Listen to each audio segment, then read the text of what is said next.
have your feedback on the day. What were the highlights for you? Real capital. Stephen? Sure. You go ahead, Mary. Okay. I thought it was a great day. For me, the 2 points I'll take away was definitely the change in tone from last year. Last year was doom and gloom, a lot of uncertainty on some of the basic capital necessities of running a business. This year, abundance of capital, and the issue is how to use the capital. So I think that was very promising, and the mood was very upbeat. I think the second point for me was lessons learned, and in this crisis, it seems like focusing on basics, risk, underwriting, always prevails in the end. So for me, that was two positive takeaways from the conference. Yeah, absolutely, and I would concur 100% with that on each of those points. I'd also add there a theme which we saw this year, which is a repeat of last year, is the distinction between what's going on here in Canada to what we're experiencing elsewhere in the world, particularly the United States. The environment here is clearly a lot more positive, and people are upbeat about the future. They see opportunity, and they want to do business. Whereas what we do see from people outside of Canada, they're still facing a lot of challenges falling out from a very long and protracted adjustment process which began a few years ago. So that, to me, would be an additional point I'll add to what Mario had to say. Any special insights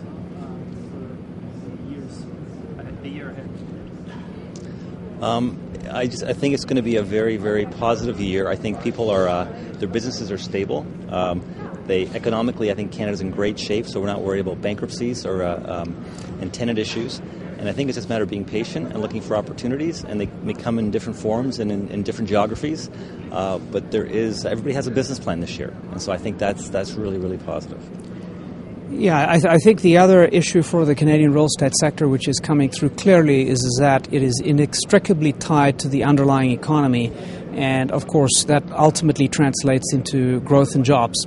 And so if we have a recurrence in the growth in the overall economy and growth in jobs, that'll create the need for space, and the whole real estate sector will start gathering momentum again, particularly on the development front, where we've seen things quieten down somewhat. So for the next year or so, it's going to be a pretty flat, quiet period, but everybody's ready and waiting, and as soon as opportunity emerges through the overall growth in the economy, the real estate sector is very well positioned to take advantage.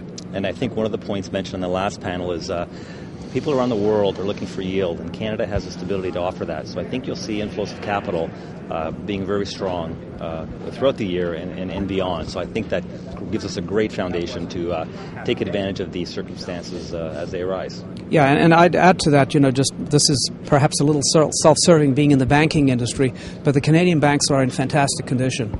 And as a result of that, they do not need to go through substantial adjustment, repair, recapitalization as they do elsewhere in order just to rectify their situation. They're already in very good shape. That doesn't mean to say they'll never raise capital, but certainly they're in great condition and very willing and able to help the general economy grow. Thank you very much. You're welcome. Now, is that